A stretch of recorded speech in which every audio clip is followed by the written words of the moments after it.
and be the authentic self that I need to be. These barbers, they have the connect. They got the keys to the streets.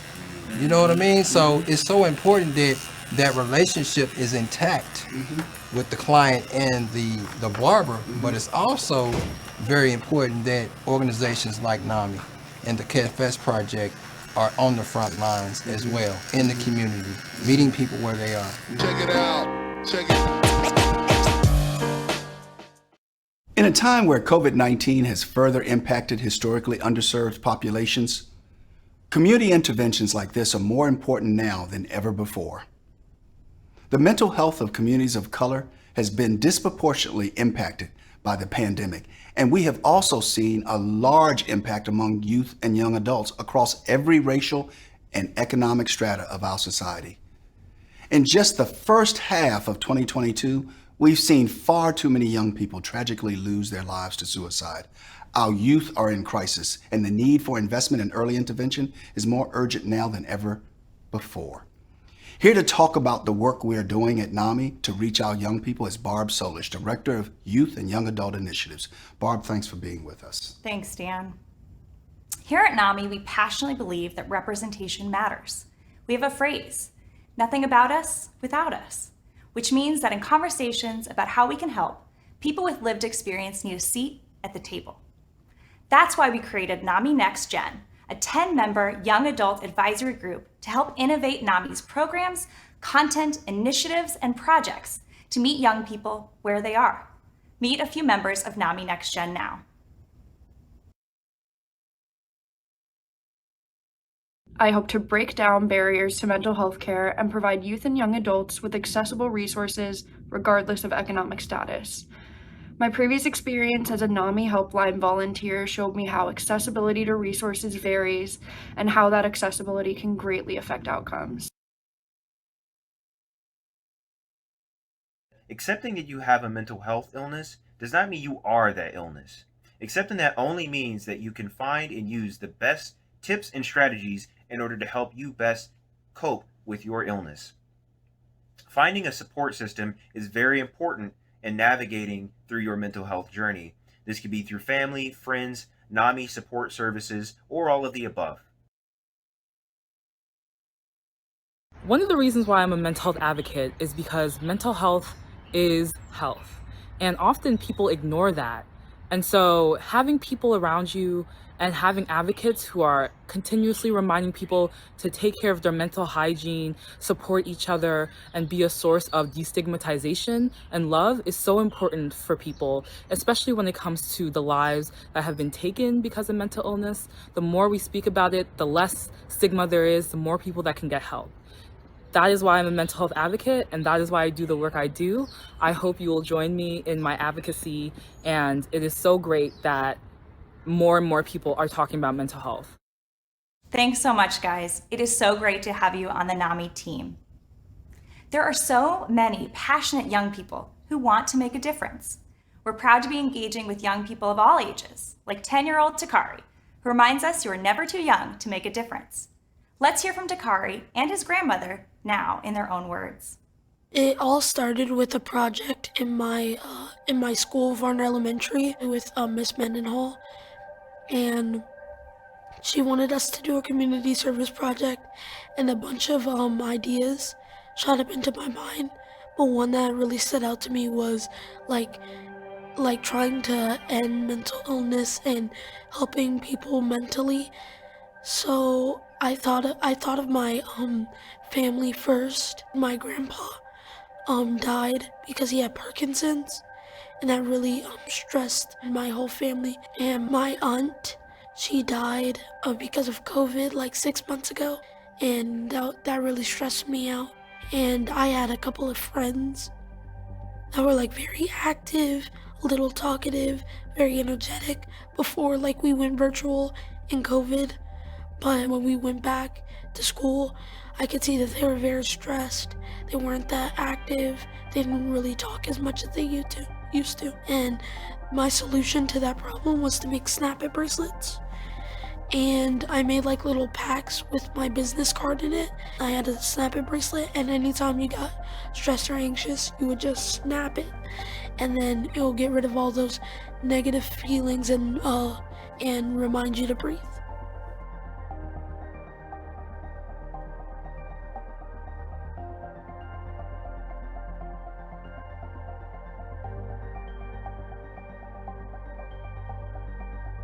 It feels amazing to have my grandson who is a mental health advocate, because going through my own struggles, I never had anybody that could talk to or really know where to go with it.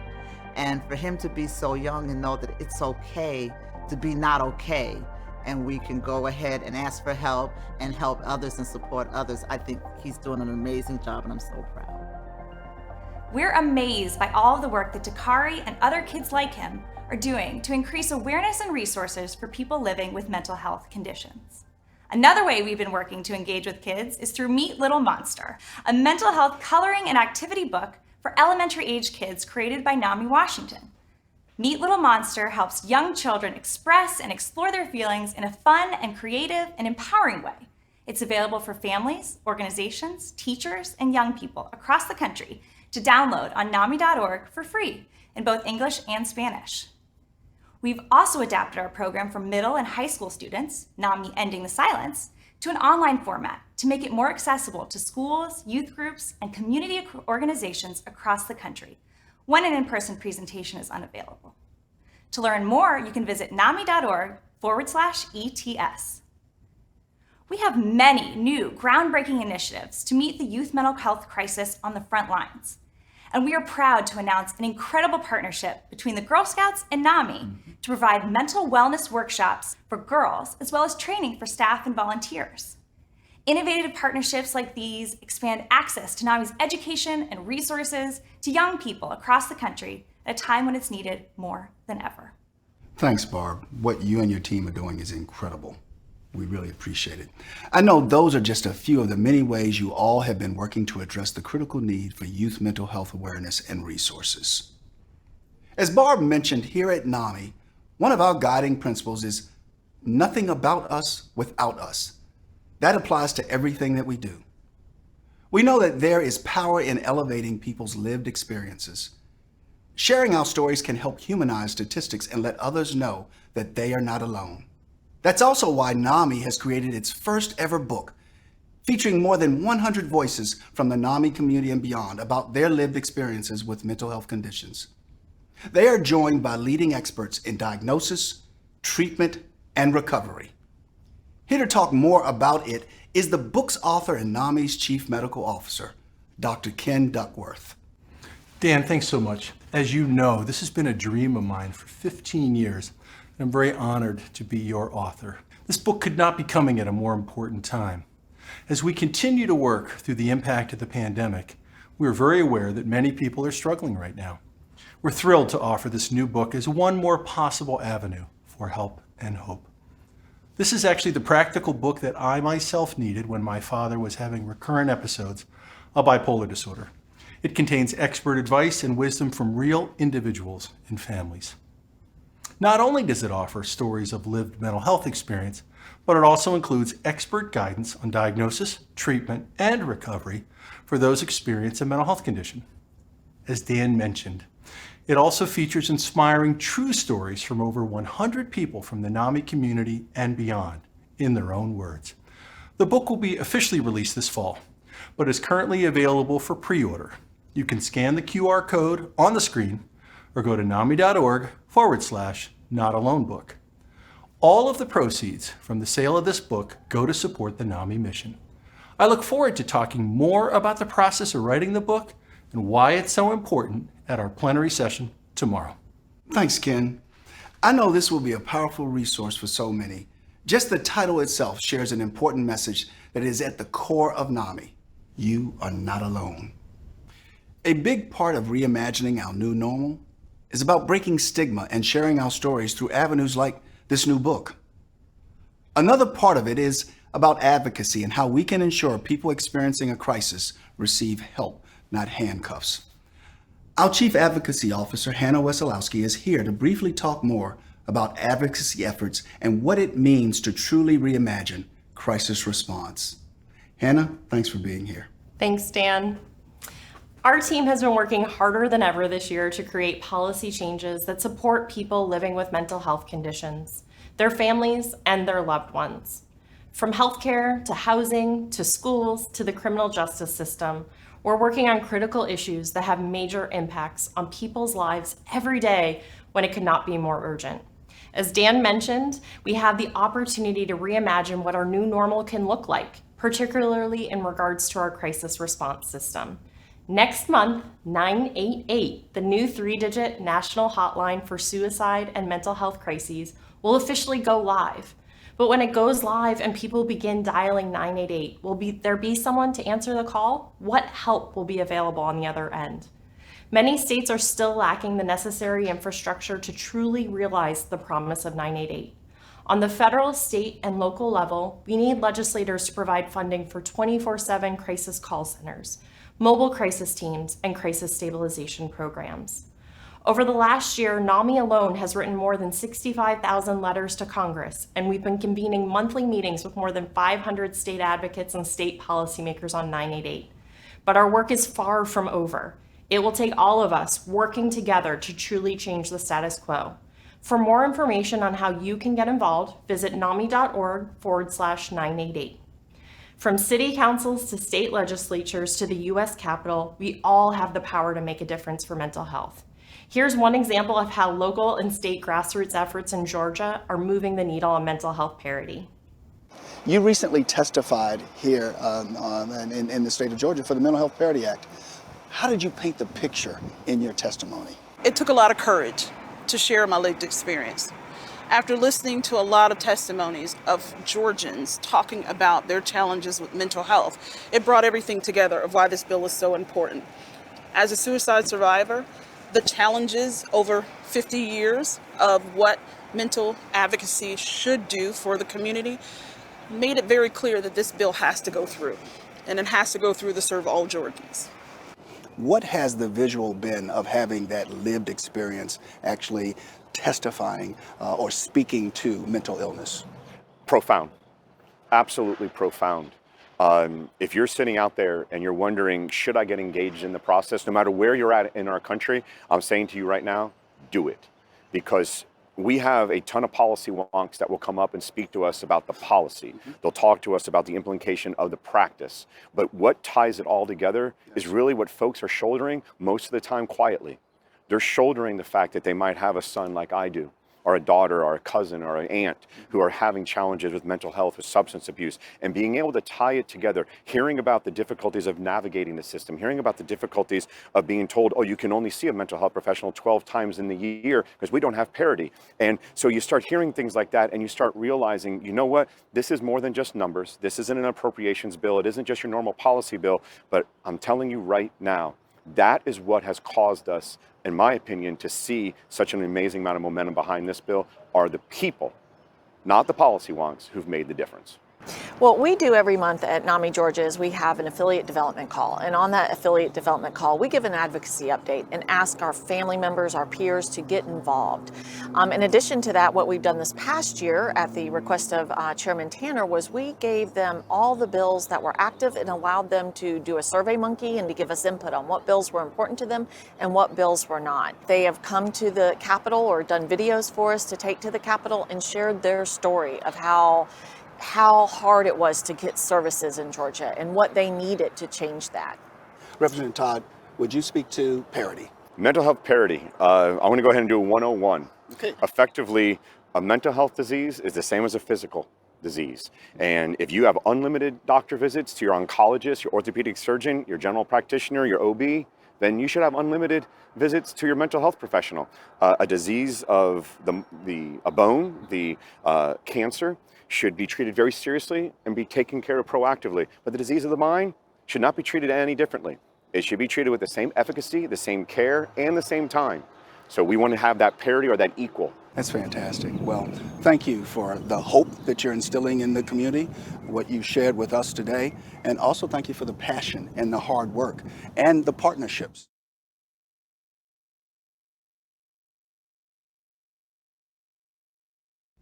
It was such an honor to talk to Kim Jones, the Executive Director of NAMI Georgia, and Astrid Ross, a NAMI Georgia advocate, about all the great work they have been doing. It's inspiring to know that this is just one example of state-level political advocacy happening across the country. The power of NAMI is our grassroots. Everyone can make a difference from right where they are. That's so right, Dan. We all have the power to influence how decision makers support people with mental health conditions and their families. And change will take all of us working together for mental health. Thanks, Hannah. If you want to learn more about the critical issues that NAMI is working on, such as mental health parity and 988, and how you can get involved, please visit us at nami.org/advocacy. You also have the opportunity to learn more throughout the convention.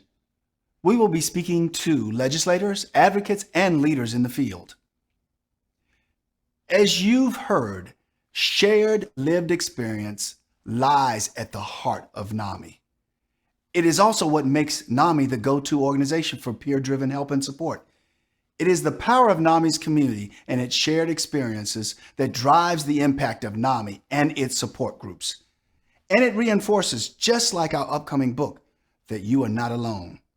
Let's hear now from our community on how NAMI support groups are making a difference in their lives. When I went to, oh my goodness, let me just go straight in.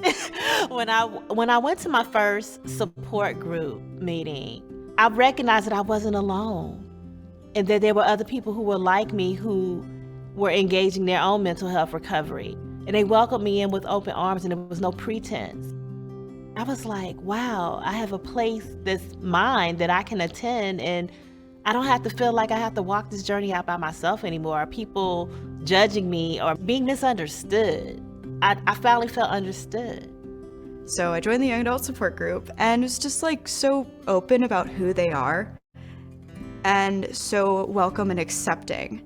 And I finally found a group where I felt seen and heard and where I felt capable of like exploring myself and encouraged to really share what was going on in my life. And I mean, that group got me through a lot. I'm very glad to see that NAMI focuses on reaching out to diverse communities in a culturally humble, culturally competent, and linguistically appropriate way, because this is very important to our community. So with NAMI, I've gotten involved by becoming a facilitator for NAMI en Español, for their family support group and the connections group, because I think the Latin community really needs more resources when it comes to learning about mental illness and mental health. And I think they do a great job of bringing that awareness to these communities. All my life, I've never had access to a support group. It's not common. I've never seen something like this before. So this is like my first time having a support group where you have like minds, where you have people where you can freely pour out your mind, freely, be vulnerable and say, okay, this is what I'm facing. And you have people who would not stigmatize you, people who would not talk down at you. Having that space of people who would listen, where you can share, it's awesome. Being in a support group for veterans and leading it, being a veteran, it's nothing like that. Because we are such a close-knit community. Where else can you go to? Who else can you go to talk about surviving being shot by a sniper other than another veteran? To have somebody in front of you who understands what you're going through and not only understand but can talk to you about their experience, it's counseling on both ends. And that's what NAMI is all about, that lived experience to be that support system for other people. We have a support group for both our loved ones. It's called NAMI Connections, it's peer-led, as well as for caregivers. And I leave that support group every week inspired by watching the way people are getting through all of this. When I came to NAMI, found a family in NAMI, in the support group where I learned so much. And I've been involved ever since, now trying to give back and volunteering myself. When I first started down my journey of treating my substance abuse and disorders and mental health issues, I sat quietly in the room. I sat in the back, didn't want to talk to anybody until I got to a NAMI Connections group. I sat down in that Connections group and I felt safe. I felt secure. I felt accepted. And I felt like I was with family and friends. And I finally started opening up and speaking. And it makes me want to cry. Because that's so important to have that safe space where you can discuss all these things that you have to be a strong man and deal with, but you can come into the safe space and get it off your chest. And it's not eaten away. It's not taken home to the family. And you can't put a price on that. Wow, that's what NAMI is all about. I'm looking forward to all of the enriching content we have ahead of us in these next 2 days. Please join me now for our opening plenary session where I join trained neuroscientist, actor, longtime mental health advocate, and NAMI ambassador, Dr. Mayim Bialik, for a fireside chat where we will discuss her personal experience as well as her research and advocacy in mental health.